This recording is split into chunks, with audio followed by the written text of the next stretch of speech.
I see you waiting, but I'm not ready to take that first step toward home. So please be patient. God knows I'm trying, but these good intentions are not enough. You've pulled back your veil, laid it all on the line, but I've turned my back and covered my eyes. So please, please, please, please cripple me, so I cannot keep running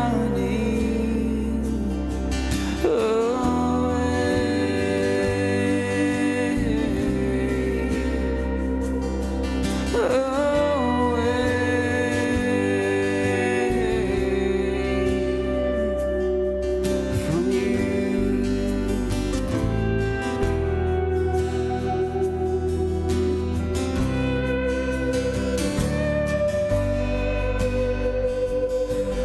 I'm walking on a wire, but you're holding it steady. You're taking me higher, but I'm getting heavy. Just give me some time. I'm almost a man without you by my side. I don't know who I am. So please, please, please, please cripple me, so I cannot keep running away.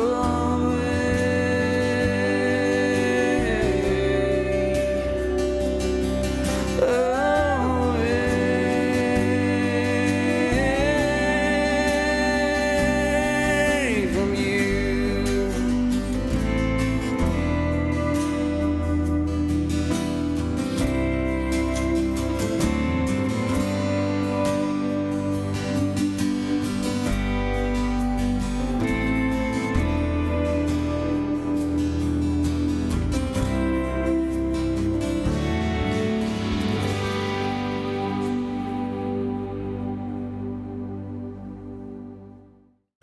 So Jesus was notorious for taking just homegrown analogies.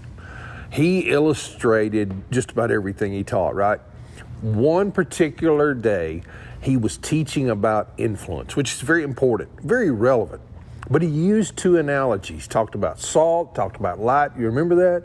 And here's what we find in Matthew 5. If you'll just allow me to put my eyes on and read this to you. In Matthew chapter 5, you're the salt of the earth, he says. But if the salt loses its saltiness, how can it be made salty again? It is no longer good for anything except to be thrown out and trampled underfoot.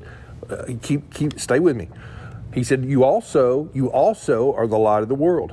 A town built on a hill cannot be hidden. Neither do people light a lamp and put it under a bowl. Instead, they put it on a stand, and it gives light to everyone in the house. And in the same way, here it is, let your light shine before others, that they may see your good deeds and glorify your Father in heaven. Just three quick things. You just listen to some good music, but these, don't miss this. We've had a lot of times to make some really bad life choices over the past few months. Matter of fact, I dedicated an entire Wednesday night to that. You know, I think I said there's never been a better time to make a bad decision during the pandemic. Lots of pressure, lots of chaos.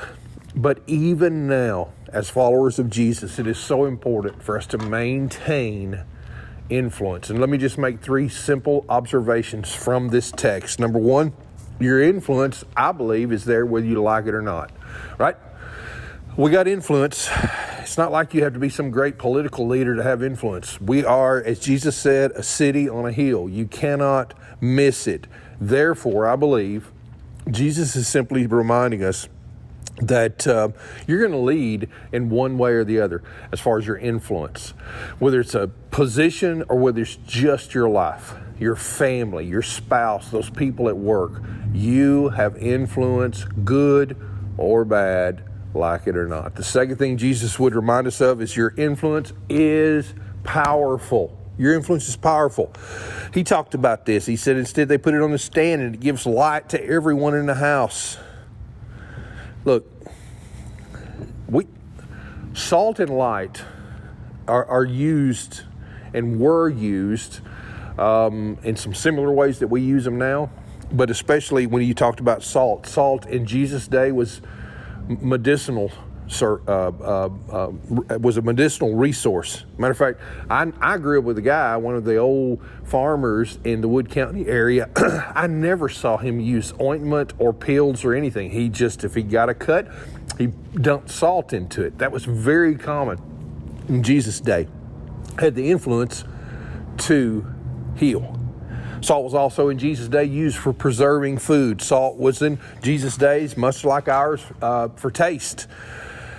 I mean, who doesn't use salt on popcorn? Enhances the taste. Salt now has a very, very high impact. So, just remember this. If there ever was an application for today, it is important that we understand that we are salt. We can, as one pastor said, salt makes you thirsty. Salt can preserve. Salt can add taste to it, draw people. It's interesting how the analogies go on and on. But you have the power to heal. That's the kind of influence with your words, with your action.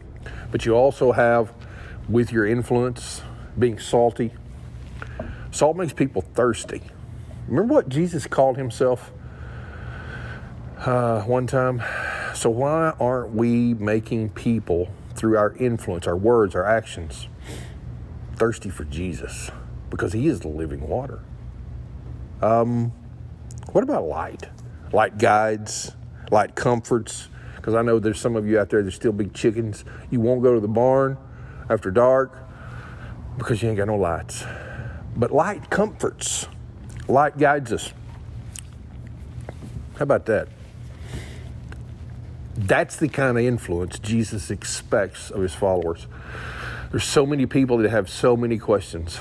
I love that we've got a great staff here, a great team, leadership at Crossbrand that's willing to say, come on with the questions. Let me do what I can. Let me speak into your life.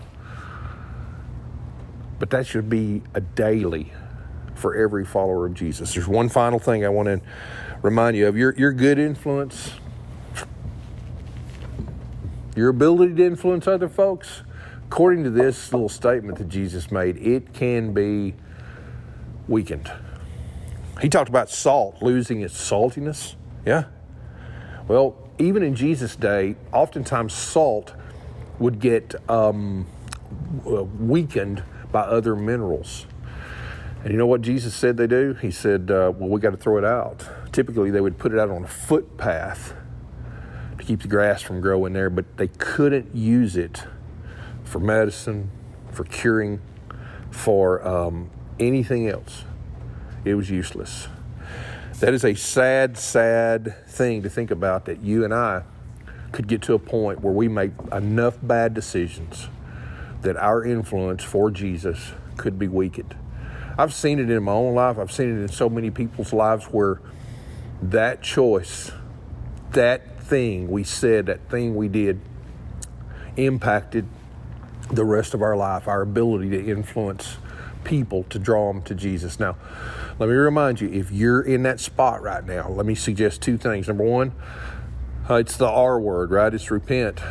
But go to the Lord and apologize. If you can pinpoint that day, that time, that situation where you lost your saltiness, you lost your light, then number one, apologize. And number two, so that you don't continue down that path of drift, I say always go to the stool. Now, on that side of me, there is a stool that sits on this stage at Crossbrand. That stool has 3 legs, only 3 legs. You kick one leg out, what do you got? You got a disaster, you got a wreck. That stool, listen, that stool reminds everyone that comes in this building that your faith rests on 3 basic principles: prayer, community, and the Word. So if you found yourself beginning to lose your influence, make sure you apologize to the Lord and anyone else you've wounded. But number 2, go to the stool. Go to the stool. Listen, if you have any questions tonight, please reach out to our online host. We'd love to pray for you. We'd love to encourage you. God bless you. Have a good week.